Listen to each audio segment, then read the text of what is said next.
Himmatnagar civil હોસ્પિટલે સફળ operation પાર પાડ્યું છે। એક દર્દીના પેટમાંથી 15 સેન્ટીમીટરનું દાંતણ બહાર કાઢી સફળ ઓપરેશન કર્યું છે। ગાંધીનગરના લાકરોડાના 65 વર્ષીય વૃદ્ધને પેટમાં દુખાવો પડતા તેઓએ ગાંધીનગર સહિત અમદાવાદ સિવિલ હોસ્પિટલમાં સારવાર વખતે ગયા હતા, પરંતુ સારવાર સફળ ન થતા અંતે હિંમતનગર સિવિલ હોસ્પિટલ ખાતે સારવાર માટે આવ્યા હતા। સર્જરી વિભાગના ડોક્ટરોની ટીમ દ્વારા સંપૂર્ણ તપાસ કર્યા બાદ પેટમાંથી 15 સેન્ટીમીટરનું દાંતણ બહાર કાઢવામાં આવ્યું હતું। હાલ આ દર્દીની સારવાર સુધારા પર છે, ત્યારે દર્દીનું સફળ ઓપરેશન પૂર્ણ થતા દર્દીના પરિવારે હિંમતનગર સિવિલ હોસ્પિટલનો આભાર માન્યો હતો। જેમની ઉંમર 65 વર્ષની હતી, એ પેટમાં સિવિયર દુખાવા સાથે અત્રે આવેલા હતા।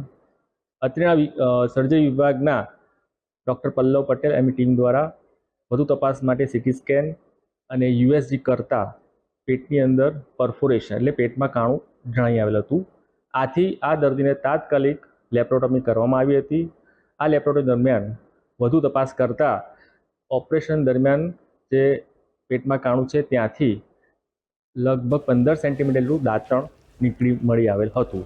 જેમની ઉંમર 65